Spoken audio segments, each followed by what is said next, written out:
Howdy ho, folks, it's Plancocat here with my very first Planet Coaster Park Spotlight.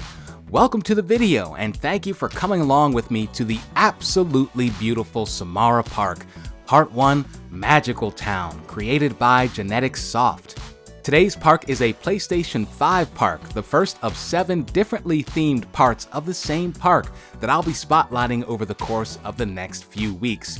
And while you all may be asking, Plancocat, Planet Coaster 2 is right around the corner, why in the blue blazes are you starting a park spotlight series and Planet Coaster 1?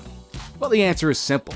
Now that Frontier have confirmed cross-platform capabilities in Planet Coaster 2, we are about to be spoilt for choice when it comes to the sheer number of parks we're able to experience, so the timing could not be better. And I can't wait to spotlight even more parks when Planet Coaster 2 finally drops. Now, this park's description, translated from French, reads, "Welcome to Samara Park for adults and children located in Texas. Meet Gulpy the Dino, the famous mascot, and explore the different themed areas of the park.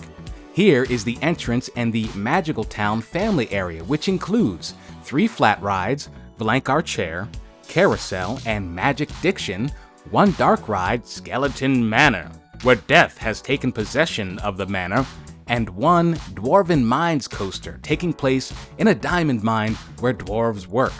Some elements come from the workshop, so I would like to thank all the content creators for their magnificent creations, which helped complete my imagination and my creation. Thank you. See you soon for the next areas. Where will we go? America, China, or maybe even Indonesia? I guess we'll find out soon. But if you enjoy this video and would like to see more of the same, please make sure you leave a like, subscribe, and follow me on Instagram at Plancocat if you would like to have your park placed in the Plancocat spotlight. That said, let's grab our tickets, buckle in, and ride on. And welcome to Samara Park. I wanted to start with this view just to show you the overall size and the footprint of this park. It's not a very large park at all, but what it lacks in size, it makes up for in detail. And this is on the PS5. We're at 95% here on the PS5. And the amount of detail in this park is absolutely astonishing, and which is why I wanted to start this series. This creator has done a fantastic job packing as much detail into the space as possible, starting with the car park. So we'll drive through, we'll grab our parking tickets, and we'll head over to the parking lot. We'll yield for pedestrians, of course, but I think we're actually going to hop out of the car and take a right through security. Let's hope everything checks out. It does. We'll grab our tickets and we'll head right to the entrance here. And a great entrance to a great park. Off to the left here, we have our famous mascot, Gulpy, greeting us as we walk in. We have an info booth over here off to the right, just in case you need some park maps. But let's head through the entrance, and we've got some turnstiles here made out of the candy canes, I believe. I've used that technique before. I haven't seen this, though, using the PKE meter as sort of a ticket reader. Well done. You have the attendance right there in the back, and I've definitely used this piece from the studio pack to represent... Oh, hello, Gulpy. How you doing? I've used this as a way to replicate computers in the game. Something that is on my very long Planet Coaster 2 wish list. So as we walk in, let's take a look to the right here. We have a hall. I think this is guest services. Yeah, something like that. More computers, more attendants, some books on the back shelves.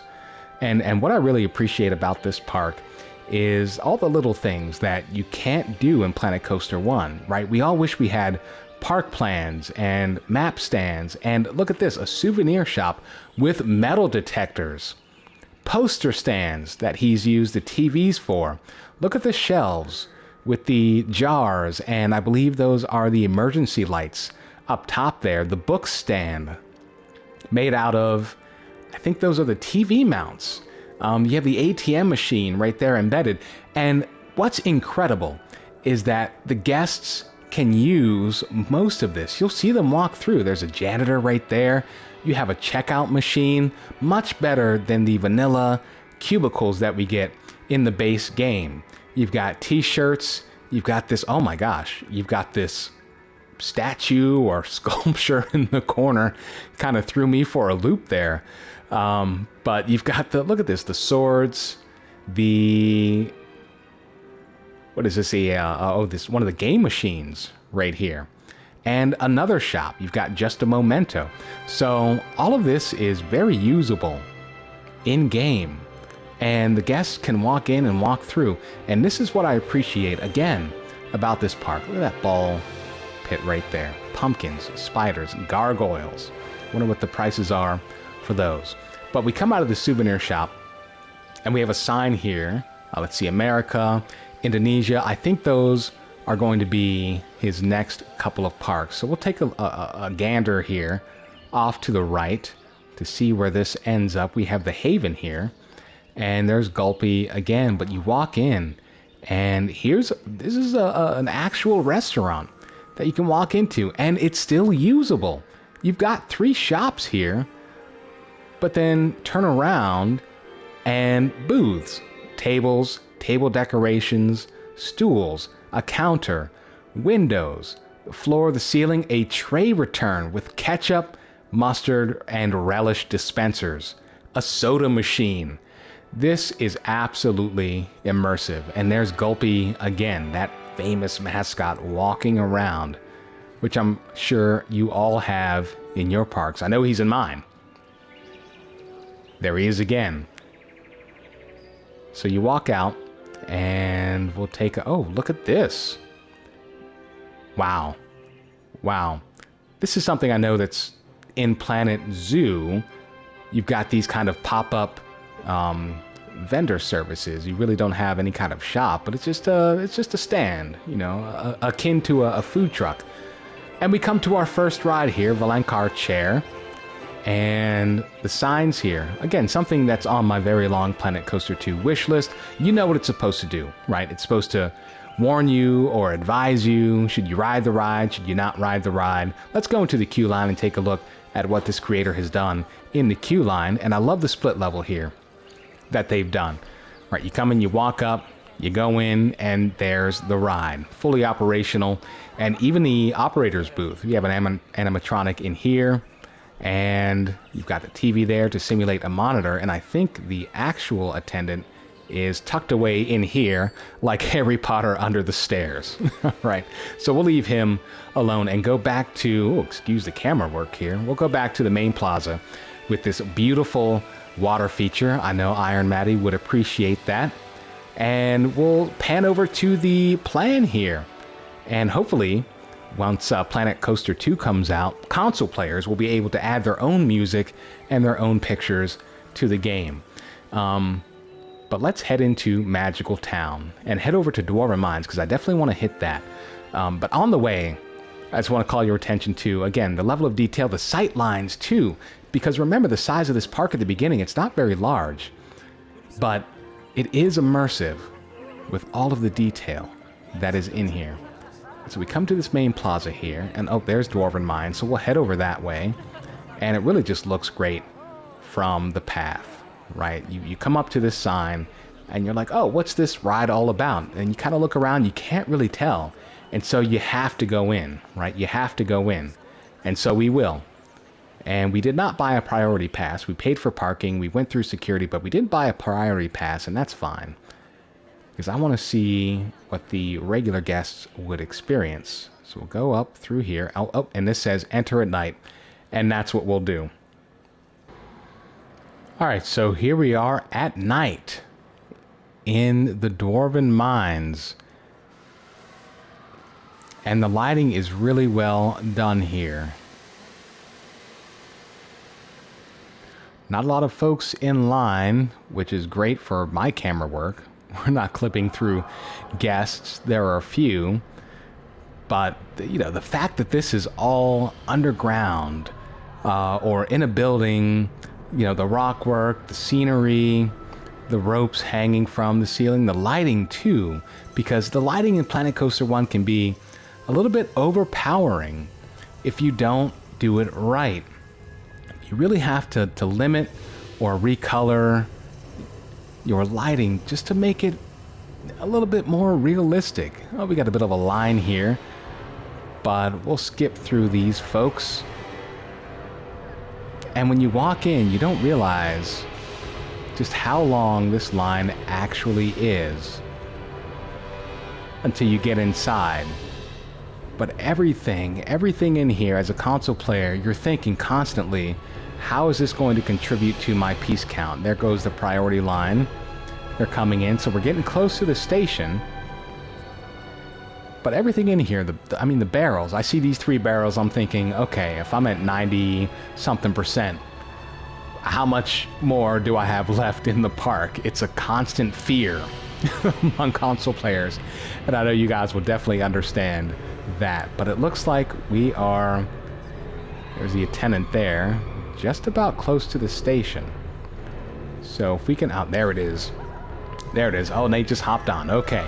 All right, so we'll stand in this line and wait for the next train. And this will be Dwarven Mines. Fantastic coaster. Hope you all enjoy.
And what a great ride. What a great ride. Well done. Super smooth.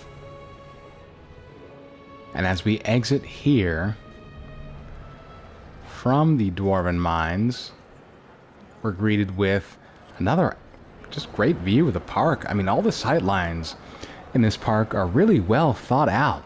And this is something that I think about all the time, right? What are the guests going to see? Reminds me of something Nerd Chacho would say, right?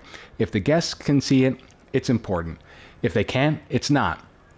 And it feels like this creator really took into account everything that the guests can see. I mean, imagine walking around. I'm in free camera mode, but imagine walking around this park in plip cam mode, where you really can't see anything that's outside of the boundaries of what they want you to see. And that is Park Design 101. And this creator has mastered that class for sure. So we go down the stairs here, and it's still night. And really, I mean, it's really wonderful, this park at night. Let me zoom up here, get out of the way of that particular guest. But even the lighting, I mean, this is something, and I wish I could do a separate video on the lighting in this park. I only have so many minutes. You know, you can only do a park tour for so long. But if you are on PS5 and you do have access to this park, really come through and just do a nighttime view of the park. But I believe we have a couple more areas to visit, and that's what we'll do right now. I'm going to turn it back to daytime, and we'll see where we are. Okay, here we are. The sun is back up, and we are right outside of Skeleton Manor, where a demon has possessed the manor. We're going to take a ride on this soon, but I do want to take a look at this entire area. If we remember the story, the skeletons have taken over this manor, some sort of demon, and there he is right outside. Big crowd for this particular ride. After you come right out of Dwarven Mines. And wow, I mean, wow, this building here that you're looking at, it's imposing, right? It makes you scared, like you know what this ride is about. We pan up here a little bit, and it looks like something that is a huge hit. I would definitely want to get on this ride, so let's not waste any time. Let's hop right in to Skeleton Manor, follow the queue line. Inside, looks like, oh, we have to enter at night as well. So let me hop back into night mode, and we'll continue from there. Here we are in night mode outside of Skeleton Manor, where a demon has taken hold of the manor. So we walk inside, and look, this is so well done, and I'm so impressed at what this creator has been able to do with just a queue line, right? This is just a queue line, and again, the lighting, just like we saw in Dwarven Mines, is so well thought out and so well curated. And wow, you come down in here, I think this is the main station. I mean, look at this. Look at this. And these are, I believe, the animatronics, the businessman and businesswoman. But, you know, from a distance, right, and even up close, like, they are a skeleton bride and groom, right? She's even got the bouquet, which I believe is accomplished through using one of the smallest trees that you can use in the game. But from the front, like Cha-Cha would say, you know, if it looks good from a distance, it's all right. And from this distance, it looks better than all right. It looks, I mean, it looks super realistic. Like that is a bride and groom.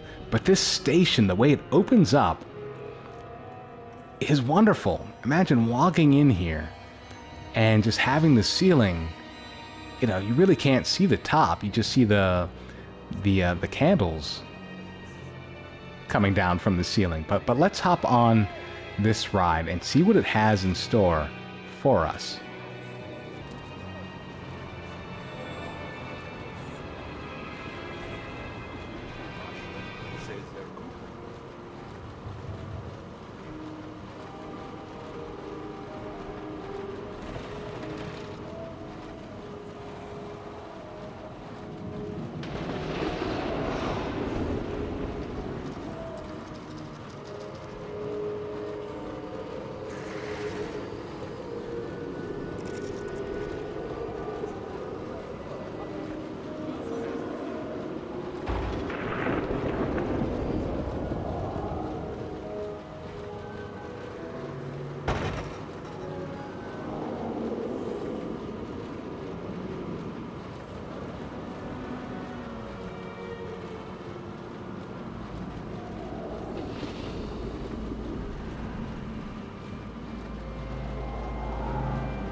Wow, what an awesome ride. What an awesome ride that was.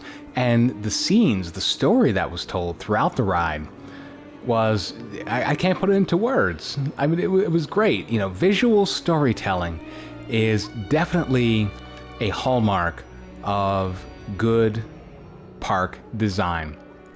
And that ride definitely told a story. As we enter out into a gift shop here, another one, another immersive gift shop. It's not and usable by the guests, right? The way that this creator has been able to implement these usable items into a space that is largely unusable is something that I really, really appreciate and aspire to.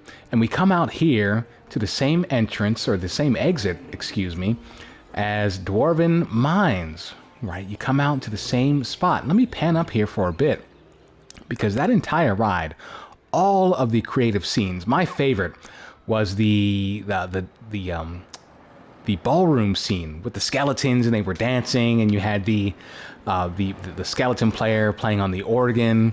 You had the skeleton that was being shot at by the archer, and the expressiveness, the emotion that was portrayed through the skeletons is, I mean, absolutely incredible. I mean, that's something that you really, it's just hard to replicate. It's hard to do in Planet Coaster 1. Imagine what we can do in Planet Coaster 2. I'm not even going to start going down that road. But to do this in Planet Coaster 1 with what we've been given is just a master level achievement. It really is. It really is. So we're still in nighttime here, and we still have a couple more things to see. So I'm going to switch it back to daytime, and we'll explore the rest of the park, and then that'll be about time to wrap things up. Here we are again. The sun is back up, and we are back outside and taking a look at one of my favorite sight lines of the park. I mean, it looks absolutely wonderful, beautiful, and as you know, sight lines are very important to me. Every time I design a park, I'm always thinking about the sight lines, and this one really has everything that you need. It's got a terminal viewpoint. A terminal viewpoint is something that draws you in. Think about Cinderella's castle in the Magic Kingdom. It really beckons you into the center of the park. But before we get there, let's take a beat and look at this plan here. And one of the things that I really hope for in Planet Coaster 2 is for console players to be able to upload their own music, their own pictures. I've seen PC players do this all the time, and I'm so jealous that we can't do that as console players. Hopefully that's something that is available to us just to make this park our own. But as far as this creator goes, he's really done a great job of putting his own personal stamp on his creation. I mean, everything here feels very well done, very just thought out, and intentional is the word, right? We've got the water wheel, the windmill, and especially I love this area here. It's very quiet. Oh, there's Gulpy again doing his thing. It's very intentional back here. It's quiet, someplace where after riding all day, you want to grab a drink, you want to grab a bite to eat, you need to go to the bathroom over there once you're done watching Gulpy. Someplace my wife would enjoy sitting down and eating just after a day of riding, which is all I would want to do after visiting a park like this. But we'll pan back up here and really just take all of this in. And if you enjoy this video, please leave a like, subscribe. I really hope to do more of these in the future. This is my very first one, so thank you for getting this far if you have. And follow me on Instagram at Plancocat. This is Plancocat signing off, and I'll see you next time. Thank you very much.